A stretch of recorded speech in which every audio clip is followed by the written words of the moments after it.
بسم اللہ الرحمن الرحیم۔ بسم اللہ الرحمن الرحیم۔ السلام علیکم ورحمۃ اللہ وبرکاتہ۔ عزیز طلباء، امید ہے آپ خیر و عافیت سے ہوں گے۔ اللہ تبارک و تعالیٰ آپ کو ایمان و عافیت والی زندگی نصیب فرمائیں۔ تو عزیز طلباء، آج ہم سبق نمبر 121 کو پڑھنے جا رہے ہیں، جس کا عنوان ہے کیفیت صلاۃ اور اس کی ترکیب و ترتیب کا بیان حصہ دہم۔ کیفیت صلاۃ اور اس کی ترکیب و ترتیب کا بیان حصہ دہم۔ تو عزیز طلباء، اس سے پہلے کہ ہم سبق کی تفصیل کی طرف آئیں، ہم آتے ہیں مصنف رحمۃ اللہ علیہ کی عبارت کی طرف۔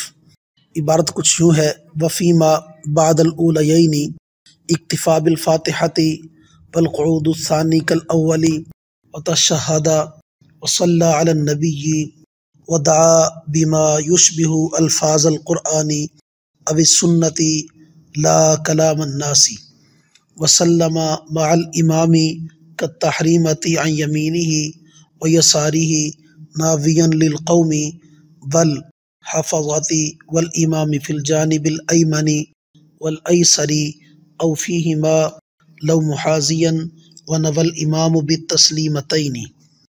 ترجمہ: اور پہلی دو رکعتوں کے بعد اکتفا کرے فاتحہ پر، اور قعود ثانی اول کی طرح ہے، اور قعدہ ثانی اول کی طرح ہے، تشہد پڑھے اور نبی صلی اللہ علیہ وسلم پر درود پڑھے، اور ایسی دعا کرے جو الفاظ قرآن یا حدیث کے مشابہ ہو، نہ کہ لوگوں کے کلام کے مشابہ ہو، اور سلام پھیر دے امام کے ساتھ تحریمہ کی طرح، اپنے دائیں اور بائیں کو نیت کرتا ہوا قوم کی، محافظ فرشتوں کی، اور امام کی دائیں یا بائیں جانب میں یا دونوں میں، اگر امام محاذات میں ہو، اور امام دونوں سلاموں میں قوم کی نیت کرے۔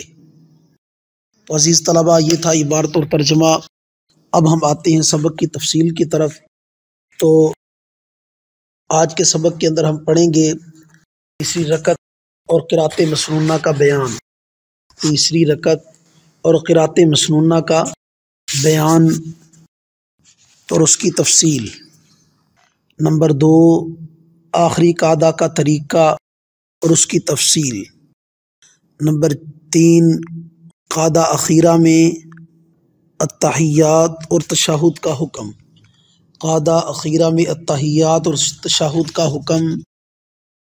نمبر 4، قعدہ اخیرہ میں دعا کا حکم اور اس کی تفصیل۔ نمبر 5، سلام پھیرنے کا مسنون طریقہ اور معیت کی تفصیل۔ سلام پھیرنے کا مسنون طریقہ اور امام کی معیت کی تفصیل۔ نمبر 6، سلام پھیرتے وقت کیا نیت کرے۔ تو عزیز طلباء، اب ہم آتے ہیں اپنی پہلی بات کی طرف، یعنی تیسری رکعت اور قرأت مسنونہ کا بیان۔ تو تفصیل اس کی یہ ہے کہ نمازی فرض نماز کی اول 2 رکعتوں کے بعد صرف فاتحہ پر اکتفا کرے، یعنی ظہر، عصر اور عشاء کی آخری 2 رکعتوں میں اور مغرب کی آخری 1 رکعت میں صرف سورۃ فاتحہ پڑھے۔ دلیل ابو قتادہ رضی اللہ تعالیٰ عنہ کی حدیث ہے، وہ فرماتے ہیں انہ صلی اللہ علیہ وسلم کان یقرأ فی الظہر فی الاولیین بأم الکتاب وسورتین وفی الاخریین بأم الکتاب، یعنی جناب رسول اللہ صلی اللہ علیہ وسلم ظہر کی اول 2 رکعتوں میں سورۃ فاتحہ اور دوسری 2 رکعتوں میں دوسری 2 سورتیں پڑھا کرتے تھے۔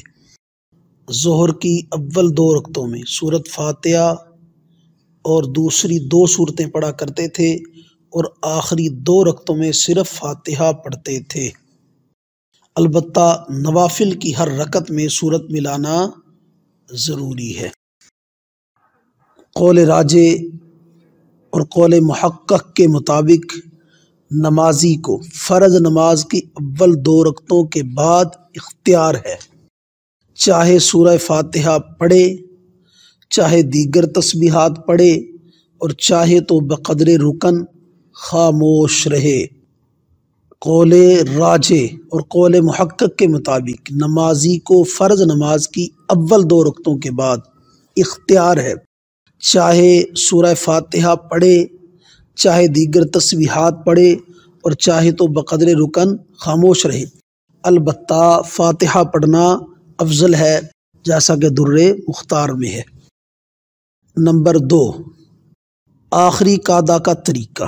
آخری قعدہ کا طریقہ، آخری قعدہ نمازی قعدہ اخیرہ میں اسی حیت پر بیٹھے جس حیت پر قعدہ اولیٰ میں بیٹھا تھا، کیونکہ حضرت عائشہ رضی اللہ تعالیٰ عنہ نے نبی اکرم صلی اللہ علیہ وسلم کا نماز میں بیٹھنا، تشہد میں بیٹھنا اسی کیفیت کے ساتھ نقل کیا ہے۔ البتہ امام مالک رحمۃ اللہ علیہ کے نزدیک دونوں قعدوں میں تورک کرے، دونوں قعدوں میں، درمیانی قعدہ میں بھی اور آخری قعدہ میں بھی تورک کرے، یعنی پاؤں نکال کر بیٹھے، جبکہ امام شافعی رحمۃ اللہ علیہ کے نزدیک قعدہ اخیرہ میں تورک کرے، یعنی ان کے نزدیک عورتوں کی طرح سرین کے بل بیٹھنا مسنون ہے، کیونکہ نبی اکرم صلی اللہ علیہ وسلم سے تورک ثابت ہے۔ احناف اس کا جواب یہ دیتے ہیں کہ نبی صلی اللہ علیہ وسلم کا تورک کرنا یہ کبر سنی پر محمول ہے، کہ جناب رسول اللہ صلی اللہ علیہ وسلم پر جب بڑھاپے کے کچھ آثار، ضعف کے کچھ آثار ظاہر ہوئے تو اس وقت جناب رسول اللہ صلی اللہ علیہ وسلم تورک فرما لیتے تھے، لیکن مستقل آپ صلی اللہ علیہ وسلم نے مستقل تورک نہیں فرمایا کہ مستقل طور پر آپ صلی اللہ علیہ وسلم ہمیشہ اتحیات اور قعدہ میں ایسا ہی بیٹھتے ہوں، ایسا ثابت نہیں ہے۔ نمبر تو یہ تھی تفصیل تیسری رکعت اور قرأت مسنونہ کی اور آخری قعدہ کے طریقے کی، جس کو مصنف رحمۃ اللہ علیہ نے وفیما بعد الاولیین اکتفا بالفاتحۃ والقعود الثانی کالاولی ان الفاظ سے بیان فرمایا ہے۔ آگے ہے نمبر 3، قعدہ آخری قعدہ کا قعدہ اخیرہ میں التحیات اور تشہد کا حکم۔ قعدہ اخیرہ میں التحیات اور تشہد کا حکم، تو تفصیل اس کی یہ ہے کہ قعدہ اخیرہ میں تشہد پڑھے، اور تشہد پڑھنا ہمارے نزدیک واجب ہے، اور بعد تشہد کے درود شریف پڑھے، درود شریف پڑھنا مسنون ہے۔ دلیل عبداللہ بن مسعود رضی اللہ عنہ کی حدیث ہے، اذا قلت هذا او فعلت هذا فقد تمت صلاتک، کہ جناب رسول اللہ صلی اللہ علیہ وسلم نے عبداللہ بن مسعود رضی اللہ عنہ کو تشہد کی تعلیم دی تو فرمایا کہ جب تو نے یہ کہا یا اس کو کر لیا تو نے اپنی نماز کو مکمل کر لیا۔ وجہ استدلال کچھ یوں ہے کہ حدیث میں نماز کا پورا ہونا قرأت تشہد اور قعدہ اخیرہ میں سے کسی ایک پر معلق کیا گیا ہے۔ وجہ استدلال کچھ یوں ہے کہ حدیث میں نماز کا پورا ہونا تشہد کے پڑھنے اور قعدہ اخیرہ میں سے کسی ایک پر معلق کیا گیا، اور اس پر اتفاق ہے کہ نماز کا پورا ہونا قعدہ اخیرہ پر معلق ہے۔ جب قعدہ اخیرہ پر معلق ہو گیا تو قرأت تشہد پر معلق نہ ہوا، ورنہ تو حدیث شریف میں جو لفظ او کے ذریعے اختیار دیا گیا وہ اختیار نہیں رہے گا، لہذا معلوم ہوا تشہد فرض نہیں ہے۔ لیکن چونکہ آپ نے یہ فرمایا ہے کہ اذا قلت هذا او فعلت هذا فقد تمت صلاتک، تو اس کا تقاضا یہ ہے کہ کم از کم یہ واجب ہو۔ اسی طرح درود شریف بھی فرض نہیں، ورنہ تو اتمام صلاۃ کی تعلیق 3 چیزوں کے ساتھ لازم آئے گی، جبکہ حدیث شریف میں اتمام صلاۃ صرف 2 چیزوں کے ساتھ معلق ہے۔ اس لیے اس سے معلوم ہوا کہ درود شریف پڑھنا فرض نہیں ہے، البتہ تشہد پڑھنا وہ واجب ہے، درود شریف پڑھنا مسنون ہے۔ امام شافعی رحمۃ اللہ علیہ کے نزدیک تشہد کا پڑھنا اور درود شریف پڑھنا دونوں ہی فرض ہیں، حتیٰ کہ اگر کسی نے چھوڑ دیا تشہد یا درود شریف تو اس کی نماز نہیں ہوگی۔ یہ تھی قعدہ اخیرہ میں تحیات اور تشہد کی تفصیل، اس کا حکم۔ نمبر 4، قعدہ اخیرہ میں دعا کا حکم۔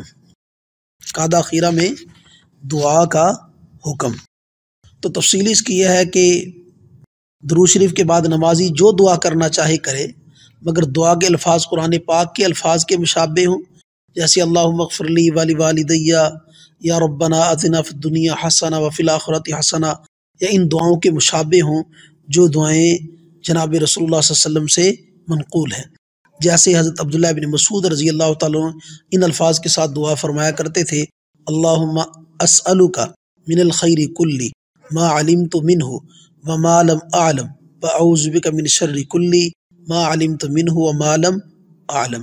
ایسے الفاظ کے ساتھ دعا نہ کرے جو کلام الناس کے مشابہ ہوں، مثلا ایسی چیز کا مانگنا جس کا بندہ سے مانگنا محال نہ ہو، مثلا اللہم زوجنی فلانتن، کیونکہ یہ کلام الناس کے مشابہ ہے، اور جس چیز کا بندوں سے مانگنا محال ہو جیسے اللہم اغفر لی زیدن، تو یہ کلام الناس کے مشابہ نہیں ہے، لہٰذا یہ جائز ہے۔ تو ایسی دعا کا پڑھنا جو کلام اللہ شریف کے یا حدیث شریف کے منقول الفاظ ہوں یا ان کے مشابہ ہوں، تو ایسی دعاؤں کا پڑھنا جائز اور مستحسن ہے، اور ایسی دعا کا پڑھنا، ایسی دعا کرنا، ایسے الفاظ کہنا جو کلام الناس کے مشابہ ہوں، ایسے الفاظ پڑھنا کہنا جائز نہیں ہے۔ نمبر پانچ ہے سلام پھیرنے کا مسنون طریقہ اور میت کی تفصیل۔ سلام پھیرنے کا مسنون طریقہ اور میت کی تفصیل کچھ یوں ہے کہ جس کو مصنف رحمۃ اللہ علیہ وسلم مع الامامی کا تحریمہ کے الفاظ سے بیان فرمایا ہے، یعنی امام کے ساتھ دائیں بائیں سلام پھیر دے، جس طرح کے شروع میں اس کے ساتھ اللہ اکبر کہا تھا، کیونکہ دونوں طرف سلام پھیرنا روایات سے ثابت ہے۔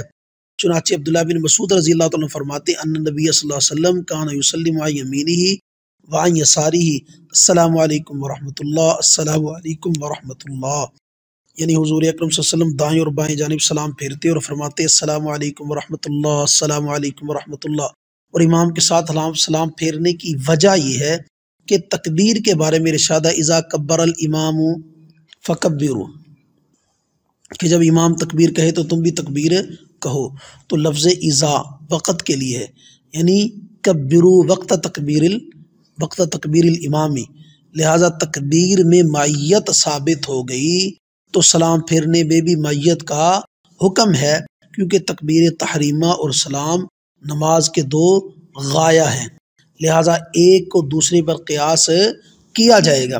یہ امام صاحب رحمۃ اللہ علیہ سے ایک روایت ہے۔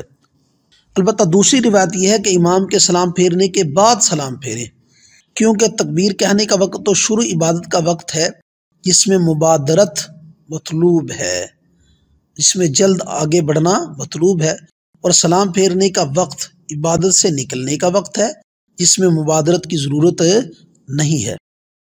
جبکہ امام مالک رحمۃ اللہ علیہ کے نزدیک صرف سامنے کی طرف سلام پھیر دے، مذکورہ بالا حضرت عبداللہ ابن مسعود رضی اللہ عنہ کی حدیث امام مالک رحمۃ اللہ علیہ پر حجت ہے، یعنی امام مالک رحمۃ اللہ علیہ کے نزدیک صرف سامنے کی طرف کیا کرے، سلام پھیر دے، لیکن عبداللہ بن مسعود رضی اللہ عنہ کی جو حدیث ہے السلام علیکم ورحمۃ اللہ، السلام علیکم ورحمۃ اللہ، کان یسلم عن یمینہ وعن یسارہ السلام علیکم ورحمۃ اللہ، السلام علیکم ورحمۃ اللہ، یہ امام مالک رحمۃ اللہ علیہ کے خلاف حجت ہے۔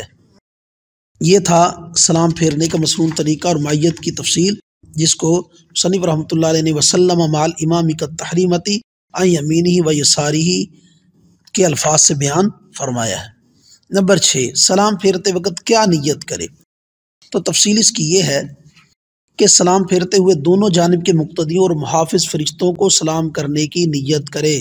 سلام پھیرتے ہوئے دونوں جانب کے مقتدیوں اور محافظ فرشتوں کو سلام کرنے کی نیت کرے، اور اگر امام مقتدی کی دائیں جانب میں ہو، اگر امام مقتدی کی دائیں جانب میں ہو تو دائیں جانب میں امام کی نیت کرے، اور اگر بائیں جانب میں ہو تو بائیں جانب میں نیت کرے، اور خود امام دونوں جانب میں مقتدیوں اور فرشتوں کو سلام کرنے کی نیت کرے۔ وجہ یہ ہے کہ اب تک اپنے رب کے ساتھ مناجات میں مشغول ہونے کی وجہ سے گویا مخلوق سے غائب رہا، اب مناجات کے اختتام پر گویا حاضر ہو رہا، لہٰذا موجودین کو کیا کرے، سلام کرے، یا یوں کہیے کہ پوری عبادت کرنے کے بعد دعا میں اپنے لیے دعا میں اپنے لیے کچھ مانگا، اب جب سلام پھیرے تو سب کے لیے سلامتی کی دعا کرے۔ تو عزیز طلبہ، یہ تھا ہمارا آج کا سبق، جس کے اندر ہم نے پڑھا تیسری رکعت اور قرأت مسنونہ کا بیان، نمبر 2 آخری قعدہ کا طریقہ، نمبر 3 قعدہ اخیرہ میں تحیات و تشہد کا حکم، نمبر 4 قعدہ اخیرہ میں دعا کا حکم، نمبر 5 سلام پھیرنے کا مسنون طریقہ اور مائیت کی تفصیل، نمبر 6 سلام پھیرتے وقت کیا نیت کرے۔ تو عزیز طلبہ، اللہ تبارک و تعالی ہمیں تفقہ فی الدین نصیب فرمائے، دین سمجھ کر اس پر عمل کرنے کی اور اس کی اشاعت کرنے کی توفیق نصیب فرمائے۔ وآخر دعوانا ان الحمد للہ رب العالمین۔